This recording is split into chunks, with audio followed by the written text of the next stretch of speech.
What happens when a beloved Beatles legend walks into what he thinks is a friendly late-night interview, only to find himself facing a host with a hidden agenda and a chip on his shoulder? Tonight, we're diving deep into the explosive confrontation that left audiences stunned and one of music's most respected figures storming off stage in disgust. This is the untold story of how a simple promotional appearance turned into television's most shocking meltdown. Make sure you hit that subscribe button and drop a comment below, because this story will leave you questioning everything you thought you knew about late-night television, the green room. Backstage at the studio buzzed with the usual pre-show energy. Ringo Starr sat comfortably in a plush armchair, his signature rings catching the overhead lights as he adjusted his dark sunglasses. At 78, the legendary drummer still carried himself with the quiet confidence that had made him a household name decades earlier. His publicist, Sarah, hovered nearby with a tablet, going through the final details of what was supposed to be a straightforward interview promoting his latest photography exhibition.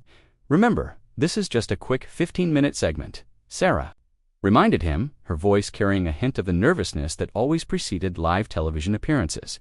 "They want to talk about the new gallery opening, maybe touch on some Beatles nostalgia. Keep it light and fun." Ringo nodded, taking a sip from his herbal tea. Yeah, piece of cake. I've done this dance 1,000 times before." His Liverpool accent, softened by decades in Los Angeles, but never completely erased, gave his words a familiar warmth that had endeared him to fans worldwide. The assistant producer, a young woman with a clipboard and an overly eager smile, appeared in the doorway. "Mr. Starr, we're ready for you in about 5 minutes. The host is really excited to meet you." "Looking forward to it," Ringo replied, standing and straightening his vintage blazer. He had chosen his outfit carefully for tonight, a sharp navy jacket over a simple white shirt paired with his trademark rings and a peace sign pendant that had become as much a part of his image as his drumsticks once were. As they walked through the narrow corridors toward the stage, Sarah filled him in on the show's format. The host usually starts with some friendly banter, maybe a joke or two about your accent. He's got a younger demographic, so expect some questions about social media and what the Beatles would think about today's music scene. The sound of the studio audience filtered through the walls, a mixture of excited chatter and the warm-up comedian's routine. Ringo had performed in front of crowds that dwarfed this intimate television audience, but there was something uniquely electric about live television that still gave him a small thrill after all these years. Places everyone called out a stage manager, his headset crackling with instructions from the control room.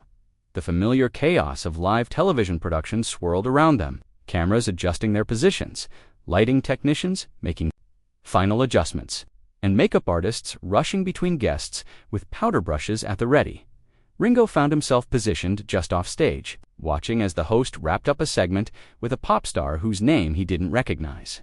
The young performer, barely out of her teens, giggled nervously as she answered questions about her latest album and upcoming tour dates. The host, a man in his 40s with perfectly styled hair and an expensive suit, displayed the kind of practiced charm that had made him a fixture in late-night television. "And we'll be right back with the one and only Ringo Starr," the host announced to the camera, his smile never wavering as the red recording light dimmed and the show cut to commercial break. During the break, the host approached Ringo with an extended hand and that same television-ready smile. "Ringo, fantastic to have you here tonight. I'm a huge fan, grew up listening to your music with my dad. Pleasure to meet you." There was something in the host's script that felt a bit too firm, a bit too long, but Ringo dismissed it as typical television personality energy. "We're going to have some fun out there," the host continued, his eyes scanning Ringo's appearance with an intensity that seemed slightly out of place for casual pre-interview small talk. "I've got some great questions lined up. Really want to dig into the real stories behind the legend." The phrase made Ringo pause momentarily. In his experience, when interviewers talked about digging into real stories, it usually meant they were planning to venture into territory that went beyond promoting whatever project had brought him to their show in the first place. Still, he had weathered decades of interviews.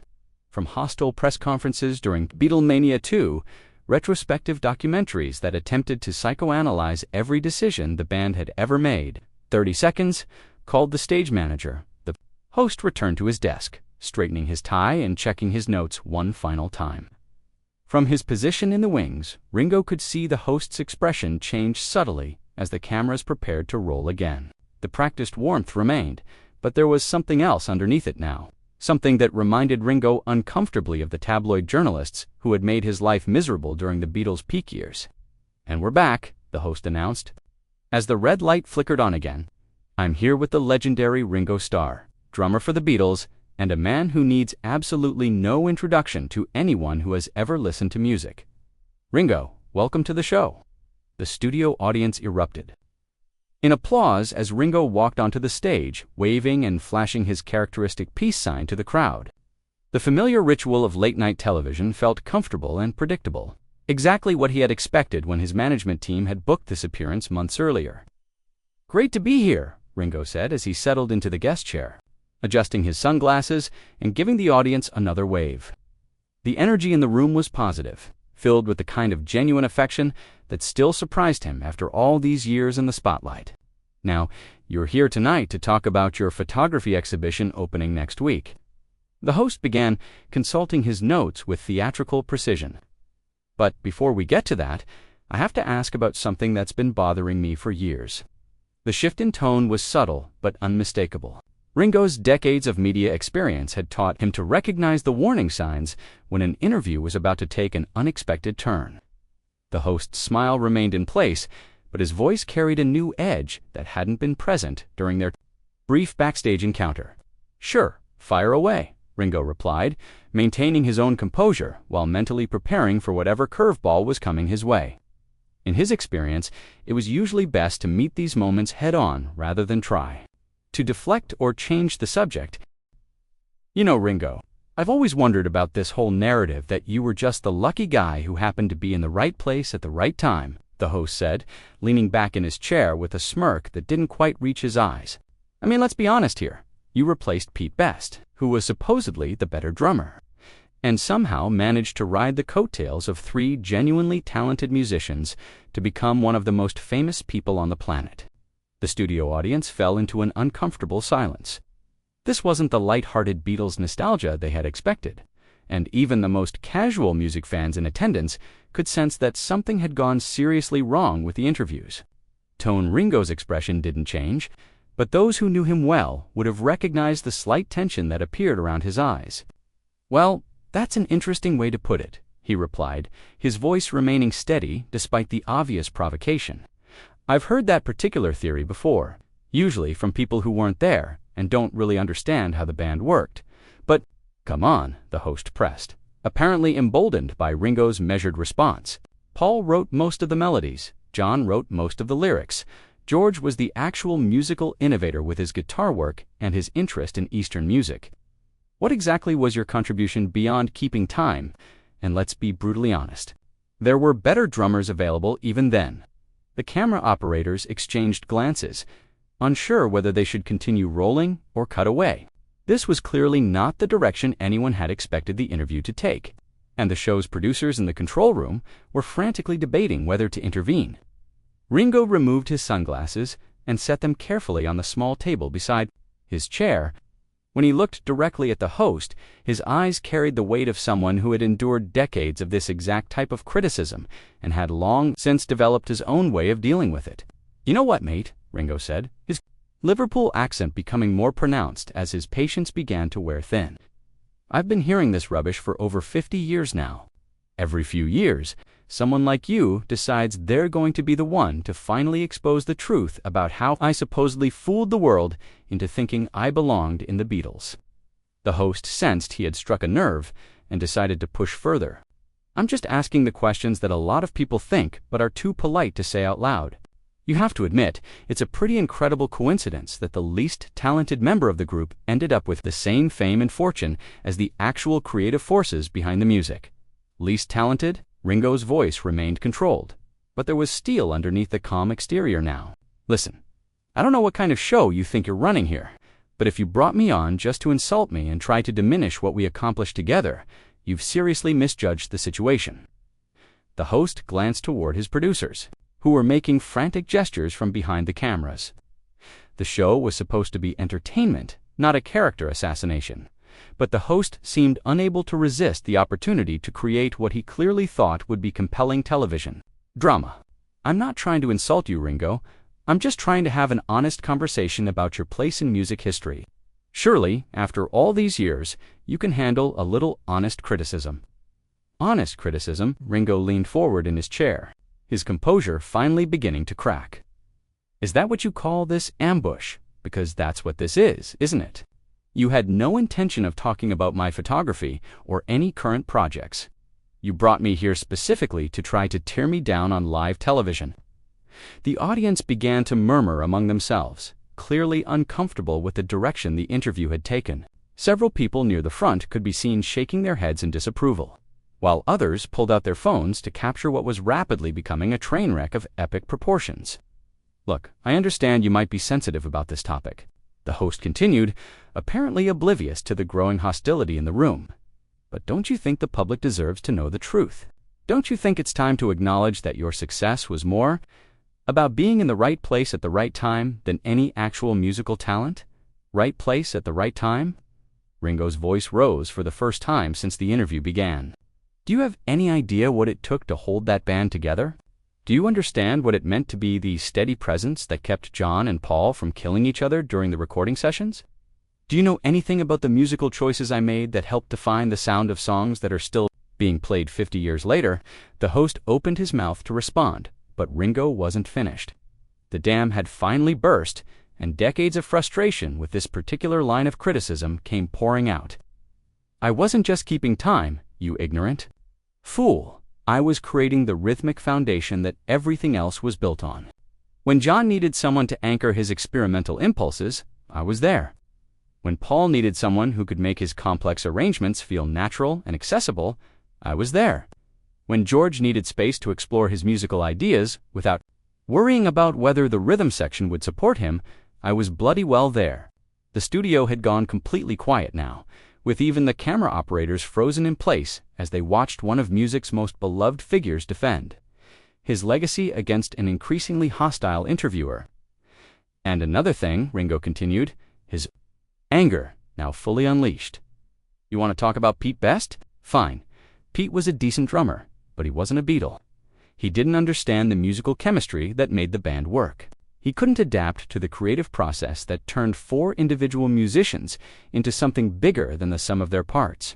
That's why he's not sitting in this chair right now, and that's why I am." The host, apparently realizing that he had seriously underestimated his guest's capacity for self-defense, attempted to regain control of the situation. "I think you're overreacting a bit here, Ringo. I was just trying to ask some provocative questions to get an interesting conversation going." "Provocative questions?" Ringo laughed, but there was no humor in the sound. "That's what you call this? You think you can invite someone onto your show, spend 10 minutes trying to convince your audience that they're a fraud and a fake, and then claim you were just trying to have an interesting conversation?" The show's producers were now making desperate cutting motions with their hands, but the cameras continued to roll as the situation spiraled further out of control. "You know what your problem is?" Ringo stood up from his chair, towering over the host, who remained seated behind his desk. "You think being a smart mouth on television makes you clever. You think tearing down people who actually accomplished something in their lives will somehow make you seem important or relevant." The host's confident smirk had completely disappeared now, replaced by the dawning realization that he had badly miscalculated the situation. "Ringo, please, let's just calm down and try to have a civilized discussion about this." "Civilized?" Ringo's voice dripped with contempt. "There's nothing civilized about what you've been doing here tonight. You brought me on under false pretenses.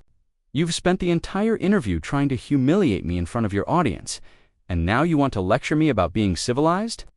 The studio audience was completely silent now, watching in fascination and horror as one of the most respected figures in popular music systematically dismantled their host's credibility on live television. Several audience members had their phones out, clearly recording what they sensed was becoming television history. "I've been in this business for over 60 years, Ringo continued, his voice rising with each word. "I've dealt with hostile press. I've survived the breakup of the biggest band in history. I've weathered personal tragedies and professional setbacks that would have destroyed lesser people. And you think you're going to rattle me with some tired old talking points that I've been hearing since before you were born? The host tried once more to regain control. Look, I think there's been a misunderstanding here. I'm a big fan of your work. I really am. I just thought it would be interesting to explore some of the more controversial aspects of Beatles history. Controversial aspects. Ringo moved closer to the desk, his presence now dominating the entire stage. The only thing controversial here is your complete lack of professionalism and basic human decency.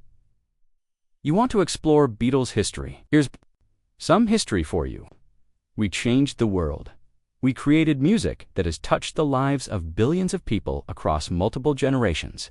We broke down barriers, we brought joy to people during some of the darkest periods of the 20th century, and we did it together as a team. The host glanced desperately toward his producers, looking for some signal about how to handle the rapidly deteriorating situation. The show was supposed to wrap up in less than 5 minutes, but it was clear that the interview had moved far beyond anyone's ability to control or salvage. And you know what else? Ringo's voice had taken on a dangerous edge that made everyone in the studio lean forward despite themselves. Every single one of us, John, Paul, George, and me, we earned our place in that band through talent, hard work, and dedication to the music. We weren't manufactured. We weren't marketed. We weren't handed success by some record company executive who thought we looked good on television. The pointed reference to manufactured success clearly struck home, and the host's face flushed red with embarrassment and anger. I think you're being a little unfair here, Ringo. I've worked very hard to build my career in television. Have you? Ringo's laugh was sharp and cutting, because from where I'm standing, it looks like you've built your career on cheap shots and gotcha journalism. You think ambushing guests makes you some kind of serious interviewer? You think trying to humiliate people who have accomplished more in a single year than you'll accomplish in your entire lifetime makes you relevant? The audience began to shift uncomfortably in their seats. While many of them had initially been entertained by the unexpected drama, the confrontation had become so personal and vicious that it was difficult to watch. Several people near the exits had already begun to leave, clearly unwilling to witness any more of the public destruction taking place on stage. I've had enough of this, Ringo declared, reaching for his sunglasses and sliding them back onto his face. I came here tonight in good faith to talk about my work, to share some stories with your audience, to have a pleasant conversation about music and art and the things that matter to me. Instead, I walked into an ambush designed to make me look foolish so that you could have your moment of viral television glory. The host made one final desperate attempt to salvage the situation. Ringo, please, I think we can work this out. Why don't you sit back down and we can start over? We can talk about your photography. We can discuss your current projects, whatever you want to talk about. Start over. Ringo shook his head in disgust. You don't get to start over after what you've done here tonight. You don't get to spend 15 minutes trying to destroy someone's reputation and then pretend it was all just a misunderstanding when it doesn't go the way you planned. The studio had become so quiet that the mechanical hum of the cameras was audible throughout the space. Everyone present seemed to understand that they were witnessing something unprecedented, a complete breakdown of the normal protocols and courtesies that governed late-night television. You want to know the truth about the Beatles? Ringo asked, his voice now deadly quiet, but somehow more menacing than when he had been shouting. The truth is that we were 4 working-class kids from Liverpool who loved music more than anything else in the world. We worked our asses off to get good enough to play together. We supported each other through everything the world threw at us, and we created something beautiful that has lasted long after most of your television heroes have been forgotten. He began walking to war at the edge of the stage, clearly preparing to leave. And the truth about me specifically, since that seems to be what this is really about, is that I was an integral part of that creation. Not the luckiest member, not the least talented member, not the guy who just happened to be in the right place at the right time. I was a Beatle, with everything that means and everything that requires. The host stood up behind his desk, making one final plea. Ringo, please don't leave like this. We can fix this. We can make it right. Ringo stopped at the edge of the stage and turned back to face the host one final time. You can't fix this. You can't make it right. You had your chance to conduct yourself like a professional, and you chose to act like a tabloid hack instead. I hope it was worth it, because this is the last conversation you and I will ever have." With that, he removed his microphone, dropped it on the floor, and walked off the stage without another word. The studio remained in stunned silence for several long seconds before the host, visibly shaken and clearly unsure how to proceed, turned to the camera and mumbled something about going to commercial break. The damage was done. The confrontation was over, and the legend had walked away with his dignity intact while leaving his antagonist looking like exactly what he was, a small-minded provocateur who had badly underestimated the resolve and integrity of a true artist. The whole incident would be dissected and analyzed for years to come. But in that moment, there was only the echo of Ringo's final words and the uncomfortable silence of an audience that had just witnessed the complete destruction of a television host's credibility in real time. If you enjoyed this deep dive into one of television's most explosive moments, make sure to hit that subscribe button and let me know in the comments below. What do you think was the host's biggest mistake during this entire confrontation?